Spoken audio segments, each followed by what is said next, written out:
ಅನುದಿನ ಆತ್ಮಿಕ ಆಹಾರದ ಕಾರ್ಯಕ್ರಮವನ್ನು ವೀಕ್ಷಿಸುವಂಥ ಆತ್ಮೀಯರೆಲ್ಲರಿಗೂ ಕರ್ತನು ಒಡೆಯನು ಪ್ರಪಂಚ ಮೋಕ್ಷ ಪ್ರದಾತನಾದ ಯೇಸು ಕ್ರಿಸ್ತನ ನಾಮದಲ್ಲಿ ಹೃತ್ಪೂರ್ವಕ ವಂದನೆಗಳನ್ನು ತಿಳಿಸ್ತಾ ಇದ್ದೀನಿ. ಸಮಾಧಾನವು, ಸಂತೋಷವು, ನೆಮ್ಮದಿಯು, ಆನಂದವು, ಆರೋಗ್ಯವು ತಂದೆಯಾದ ದೇವರು ಅನುಗ್ರಹಿಸಲೆಂದು ಯೇಸು ಕ್ರಿಸ್ತನ ನಾಮದಲ್ಲಿ ದೇವರನ್ನು ಪ್ರಾರ್ಥಿಸುತ್ತೇನೆ. ದೇವರ ನಾಮಕ್ಕೆ ಸ್ತೋತ್ರವಾಗಲಿ. ಈ ದಿನ ಮತ್ತೊಂದು ಅಂಶವನ್ನು ಮಾತನಾಡೋದಕ್ಕೆ ಸಿದ್ಧನಾಗಿದ್ದೇನೆ. ಕೃಪೆಯ ಮೇಲೆ ಕೃಪೆಯನ್ನು ಹೊಂದಿದೆವು ಅಂದರೆ ಹೇಗೆ? ಕೃಪೆಯ ಮೇಲೆ ಕೃಪೆಯು ಹೊಂದಿದೆವು ಅಂದರೆ ಹೇಗೆ ಎಂಬ ಅಂಶವನ್ನು ಮಾತನಾಡ್ತಾ ಇದ್ದೀನಿ. ಯೋಹಾನನು ಬರೆದ ಸುವಾರ್ತೆ 1ನೇ ಅಧ್ಯಾಯ 17ನೇ ವಚನದಿಂದ 18ನೇ ವಚನದವರೆಗೆ. 17-18. ಧರ್ಮಶಾಸ್ತ್ರವು ಮೋಶೆಯ ಮುಖಾಂತರ ಕೊಡಲ್ಪಟ್ಟಿತು, ಕೃಪೆಯು ಸತ್ಯವು ಯೇಸು ಕ್ರಿಸ್ತನ ಮುಖಾಂತರ ಬಂದವು. ನಾವೆಲ್ಲರೂ ಆತನ ಪರಿಪೂರ್ಣತೆಯೊಳಗಿಂದ ಕೃಪೆಯ ಮೇಲೆ ಕೃಪೆಯನ್ನು ಹೊಂದಿದೆವು. ದೇವರನ್ನು ಯಾರು ಎಂದು ಕಂಡಿಲ್ಲ. ಯಾವನು ಏಕಪುತ್ರನು ಸ್ವತಃ ದೇವರು ಆಗಿದ್ದು ತಂದೆಯ ಎದೆಯಲ್ಲಿದ್ದಾನೋ ಆತನೇ ತಿಳಿಯಪಡಿಸಿದನು. ದೇವರನ್ನು ಕುರಿತು ದೈವಕುಮಾರನಾದ ಯೇಸು ಕ್ರಿಸ್ತರು ತಿಳಿಯಪಡಿಸಿದ್ದಾರೆ ಎಂಬುವಂಥ ವಿಷಯವನ್ನು ನಾವು ಇಲ್ಲಿ ತಿಳ್ಕೊಳ್ತಾ ಇದ್ದೀವಿ. ಇಲ್ಲಿ ನೋಡಿ, ಧರ್ಮಶಾಸ್ತ್ರವು ಮೋಶೆಯ ಮೂಲಕ ಬಂದಿದೆ, ಕೃಪೆಯೂ ಸತ್ಯವೂ ಯೇಸು ಕ್ರಿಸ್ತನ ಮೂಲಕ. ಧರ್ಮಶಾಸ್ತ್ರವು ಮೋಶೆಯ ಮೂಲಕ ಬಂದಿದೆ ಪ್ರಿಯರೇ, ಕೃಪೆಯೂ ಸತ್ಯವೂ ಯೇಸು ಕ್ರಿಸ್ತನ ಮೂಲಕ ಬಂದಿದೆ ಅಂತ ನೋಡ್ತಾ ಇದ್ದೀವಿ. ಎರಡನೇದಾಗಿ, ಆತನ ಪರಿಪೂರ್ಣತೆಯೊಳಗಿಂದ ಕೃಪೆಯ ಮೇಲೆ ಕೃಪೆಯನ್ನು ಹೊಂದಿದೆವು. ಯಾರು ಹೊಂದಿದ್ದಾರೆ ಕೃಪೆಯ ಮೇಲೆ ಕೃಪೆ? ಯಾರು ಹೊಂದಿದವರು ಯಾರು ಅಂತ ನೋಡುವಾಗ, ಕೃಪೆಯ ಮೇಲೆ ಕೃಪೆಯನ್ನು ಹೊಂದಿದವರು ಯಾರಪ್ಪ ಅಂತ ನೋಡುವಾಗ, ಇಸ್ರೇಲ್ ಜನಾಂಗದವರು ಪ್ರಿಯರೇ. ಯಾರು? ಯೆಹೂದ್ಯರು ಕೃಪೆಯ ಮೇಲೆ ಕೃಪೆಯನ್ನು ಹೊಂದಿದ್ದಾರೆ. ಇವಾಗ ಧರ್ಮಶಾಸ್ತ್ರವನ್ನು ಪಡ್ಕೊಂಡಿದ್ದಾರೆ. ಧರ್ಮಶಾಸ್ತ್ರವನ್ನು ಪಡ್ಕೊಂಡಾಗ ಆ ಧರ್ಮಶಾಸ್ತ್ರದ ಪ್ರಕಾರ ಏನ್ರಿ, ಆಜ್ಞೆಗಳ ಪ್ರಕಾರ ನೋಡುವಾಗ ಏನ್ರಿ, ಎಲ್ಲಾದರೂ ಆಜ್ಞೆಗಳನ್ನು ಅವರು ಮೀರಿದ್ರೆ ಅವರಿಗೆ ಮರಣದಂಡನೆ. ಆಜ್ಞೆಗಳು ಅಂದಾಗ ಇಸ್ರಾಯೇಲ್ರಿಗೆ ಕೆಲವು ಆಜ್ಞೆಗಳಿರುತ್ತೆ. ಈ ಆಜ್ಞೆಗಳಲ್ಲಿ ಯಾವುದನ್ನು ಮೀರಿದ್ರೂ ಕೂಡ ಕೆಲವು ಕಠಿಣವಾದಂಥ ದಂಡನೆ ಅವರಿಗೆ. ಕಠಿಣವಾದಂಥ ದಂಡನೆ ಅಂದರೆ ಮರಣದಂಡನೆ. ಇವಾಗ ಸಬ್ಬತ್ತು ದಿನ ಅಂದರೆ ವಿಶ್ರಾಂತಿ ದಿನ. ವಿಶ್ರಾಂತಿ ದಿನ ಯಾವ ವಾರ ಕೊಡಲ್ಪಟ್ಟಿದೆ? ಶನಿವಾರ ಕೊಡಲ್ಪಟ್ಟಿದೆ ಅವರಿಗೆ. ಶನಿವಾರ. ಅವಾಗ ಸಭೆಯಾಗಿ ಕೂಡಬೇಕು ಅಂತೇಳಿ ದೇವರು ಇಸ್ರಾಯೇಲ್ರಿಗೆ ಆಜ್ಞೆ ಕೊಟ್ಟಿರ್ತಾರೆ ಮೋಶೆ ಮೂಲಕ. ಸಭೆಯಾಗಿ ಅವತ್ತು ಕೂಡಬೇಕು, ಎಲ್ಲರೊಂದು ಕಡೆ ಸೇರಬೇಕು. ಎರಡನೇದಾಗಿ, ಯಾವ ಕೆಲಸನೂ ಮಾಡಿಕೊಡ್ದು, ಮನೆಯಲ್ಲಾಗಿರ್ಬೋದು, ಹೊರಗಡೆ ಆಗಿರ್ಬೋದು, ಯಾವ ಕೆಲಸ ಮಾಡಬಾರ್ದು.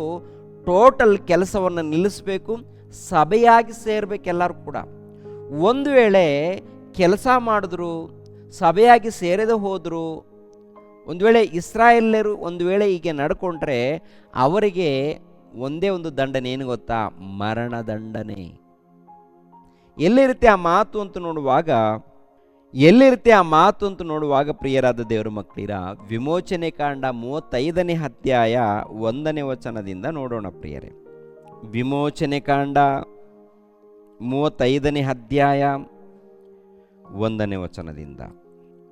ಮೋಶೆ ಇಸ್ರಾಯೇಲ್ಯರ ಸಮೂಹವನ್ನೆಲ್ಲ ಕೂಡ ಕರೆಸಿ ಅವರಿಗೆ, ನೀವು ಅನುಸರಿಸಬೇಕೆಂದು ಯೆಹೋವನು ನಿಮಗೆ ಅಪ್ಪಣೆ ಮಾಡಿದ್ದಾನೆ. 6 ದಿನಗಳು ಕೆಲಸ ನಡೆಸಬೇಕು. 7ನೆಯ ದಿನವು ಪರಿಶುದ್ಧವಾದ ದಿನ, ಅದು ಯೆಹೋವನಿಗೆ ಮೀಸಲಾದ ಸಬ್ಬತ್ತು ದಿನವಾದುದರಿಂದ ಅದರಲ್ಲಿ ನೀವು ಸಂಪೂರ್ಣವಾಗಿ ಕೆಲಸವನ್ನು ನಿಲ್ಲಿಸಿ ಬಿಡಬೇಕು. ಆ ದಿನದಲ್ಲಿ ಕೆಲಸ ಮಾಡುವವನಿಗೆ ಮರಣದಂಡನೆಯಾಗಬೇಕು. ನೀವು ವಾಸಿಸುವ ಯಾವ ಸ್ಥಳದಲ್ಲಿ ಆದರೂ ಸಬ್ಬತ್ತು ದಿನದಲ್ಲಿ ಬೆಂಕಿಯನ್ನು ಹೊತ್ತಿಸಬಾರದು ಎಂದು ಹೇಳಿದನು. ಅಂದರೆ ಎಷ್ಟು ಕಠಿಣವಾದಂಥ ಆಜ್ಞೆ ಇದೆ ಒಂದ್ಸರಿ ನೋಡಿ ಪ್ರಿಯರೇ. ಯಾವ ಕೆಲಸ ಮಾಡಬಾರ್ದು, ಏನು ಮಾಡಬೇಕು? ಅವತ್ತು ಸಭೆಯಾಗಿ ಕೂಡಬೇಕು, ದೇವರನ್ನು ಆರಾಧಿಸಬೇಕು, ದೇವರನ್ನು ಮಹಿಮೆ ಪಡಿಸ್ಬೇಕು, ದೇವರ ಬಗ್ಗೆ ಮಾತಾಡಬೇಕು. ಮನೆಯಲ್ಲಿ ಹೊರಗಡೆ ಯಾವ ಕೆಲಸ ಮಾಡಿಕೊಡ್ದು ಟೋಟಲ್ ಬಂದೆಲ್ಲ. ಒಂದು ವೇಳೆ ಕೆಲಸ ಮಾಡಿದರೆ, ಒಂದು ವೇಳೆ ಸಬ್ಬತ್ತು ದಿನವನ್ನು ಅಲಕ್ಷ್ಯ ಮಾಡಿದರೆ, ನಿರ್ಲಕ್ಷ್ಯ ಮಾಡಿದರೆ, ಧರ್ಮಶಾಸ್ತ್ರದ ಪ್ರಕಾರ ಅವ್ರಿಗೇನು ತೀರ್ಪಾಗುತ್ತೆ? ಮರಣದಂಡನೆ. ಮರಣದಂಡನೆ. ಅದೇ ಪ್ರಕಾರ ತಂದೆ ತಾಯಿಗಳನ್ನು ದೂಷಿಸಿದರೂ ಕೂಡ ಮರಣದಂಡನೆ. ತಂದೆ ತಾಯಿಗಳನ್ನು ದೂಷಿಸಿದರೂ ಕೂಡ ಮರಣದಂಡನೆ. ಅದೇ ಪ್ರಕಾರ ಪ್ರಿಯರಾದ ದೇವರ ಮಕ್ಕಳಿರ, ಯಾರಾದರೂ ರೋಗದಲ್ಲಿದ್ದಾರಂತ ತಿಳ್ಕೊಡ್ರಿ, ಅಂದರೆ ರಕ್ತಸ್ರಾವ, ಇಲ್ಲಪ್ಪ ಅಂದರೆ ಈ ದೇಹದಲ್ಲಿ ಎಲ್ಲಾದರೂ ಗಾಯ ಆಗಿರುತ್ತೆ ನೋಡಿ, ಗಾಯ ಆದಾಗ ರಕ್ತ ಸೋರ್ತಾ ಇರುತ್ತೆ ನೋಡಿ ಪ್ರಿಯರೇ, ಅಂಥವರನ್ನು ಅವರ ಸಭೆಯಿಂದ ಹೊರಗಡೆ ಇರಬೇಕು ಅವರು. ಮತ್ತು ಏನಾದರೂ ರೋಗ ಇದ್ದರೆ ಅವರನ್ನು ಅವರ ಪಾಳ್ಯದಿಂದ ಹೊರಗಡೆ ಕೆಲವು ದಿನ, ಅಂದರೆ ಗುಣ ಆಗೋ ತನಕ ಅವ್ರನ್ನ ಹೊರಗಡೆ ಸೇರಿಸ್ತಾರೆ ಪ್ರಿಯರೇ. ಅಂದರೆ ಕಠಿಣವಾದಂಥ ಆಜ್ಞೆಗಳು ಅವ್ರ ಮಧ್ಯದಲ್ಲಿದೆ.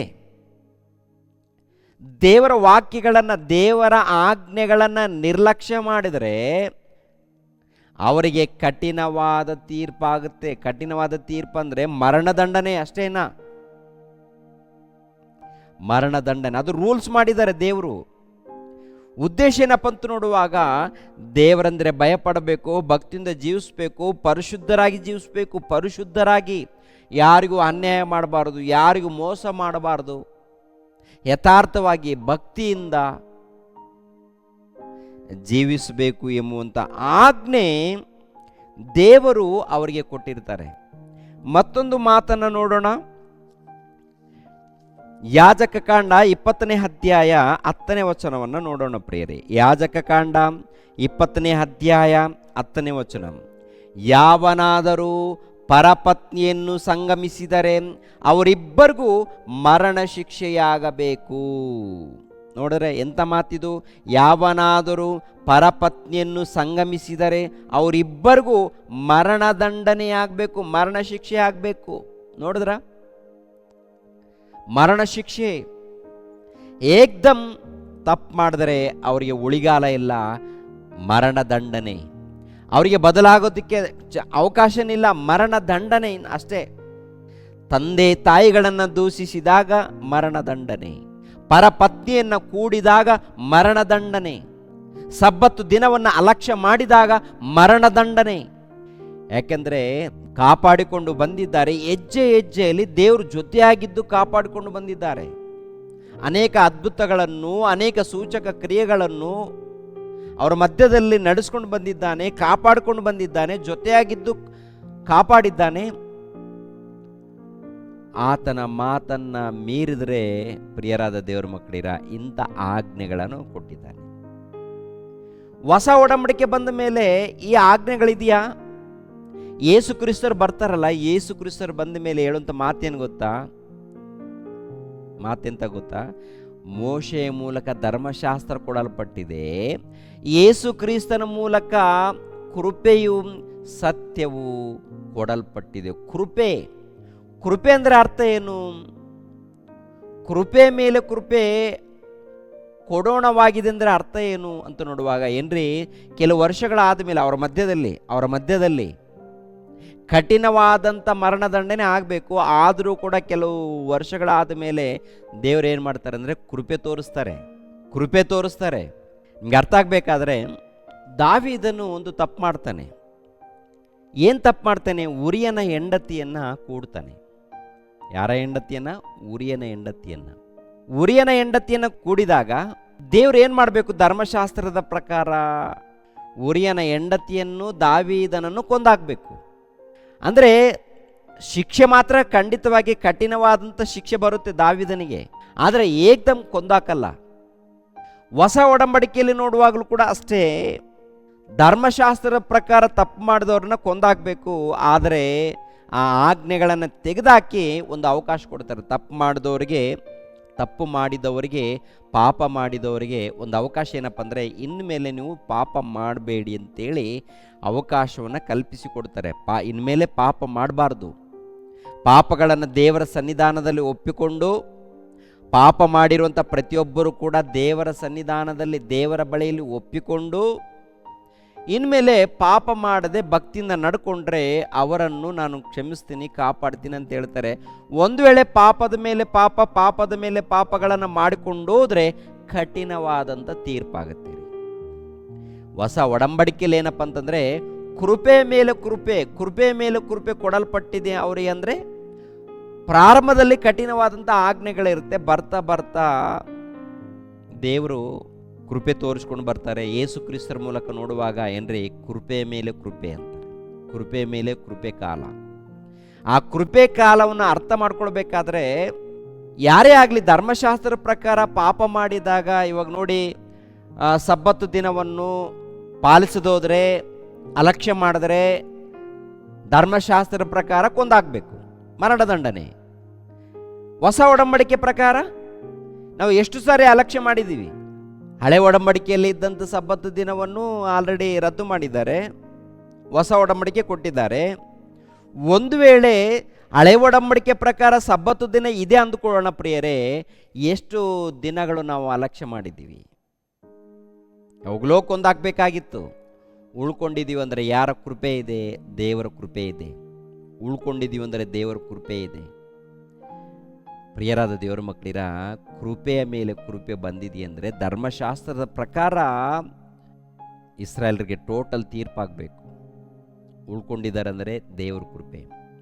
ಅದೇ ಪ್ರಕಾರ ನಾವೆಲ್ಲರೂ ಕೂಡ ಒಂದು ಕಾಲದಲ್ಲಿ ಅನ್ಯರಾಗಿರುವಂಥ ನಾವು ದೇವರ ಸಭೆಯಲ್ಲಿ ಸೇರಿಸುವಂಥ ಭಾಗ್ಯ, ದೇವರ ಸಭೆಯಲ್ಲಿ ಸೇರುವಂಥ ಭಾಗ್ಯ ಸಿಕ್ಕಿದೆಯಾ?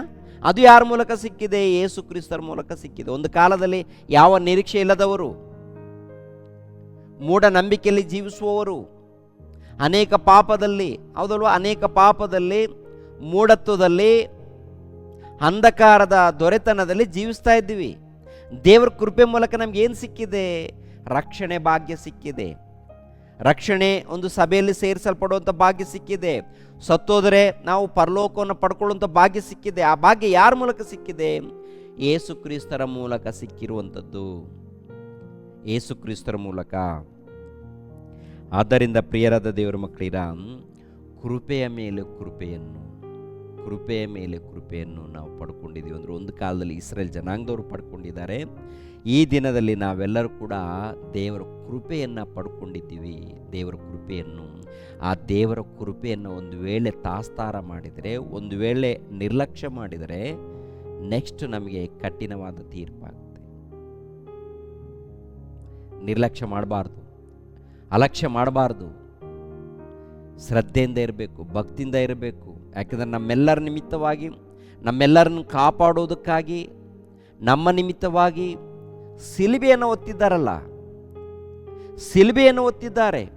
ಕೊರಡೆ ಪೆಟ್ಟುಗಳು, ತಲೆ ಮೇಲೆ ಮುಳ್ಳಿನ ಕಿರೀಟ, ಕೊರಡೆಗಳ ಮೂಲಕ ಓಡಿಸ್ಕೊಳ್ಳುವಂಥದ್ದು, ಅನೇಕ ನಿಂದನೆಗಳು, ಅನೇಕ ಅವಮಾನಗಳು. ಯಾಕೆ?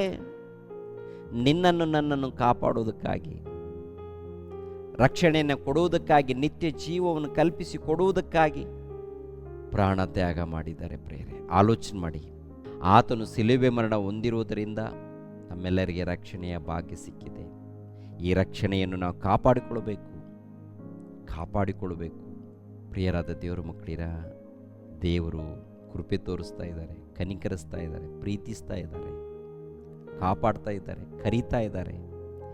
ಆತನ ಮಾತಿಗೆ ಒಳಪಟ್ಟು ವಿಧೇಯರಾಗಿ ಸಭೆಯಲ್ಲಿ ಸೇರಿಸಲ್ಪಟ್ಟು ಭಯ ಭಕ್ತಿಯಿಂದ ನಡ್ಕೊಂಡಾಗ ರಕ್ಷಣೆ ಹೊಂದುತ್ತೀವಿ, ಪರಲೋಕವನ್ನು ಪಡ್ಕೊಳ್ತೀವಿ, ನಿತ್ಯ ಜೀವವನ್ನು ಪಡ್ಕೊಳ್ತೀವಿ. ಪ್ರಿಯರೇ, ಆದ್ದರಿಂದ ಜಾಗ್ರತೆ. ತಲೆಬಾಗಿಸಿ ಪ್ರಾರ್ಥನೆ ಮಾಡಿ ಮುಗಿಸುತ್ತೇನೆ.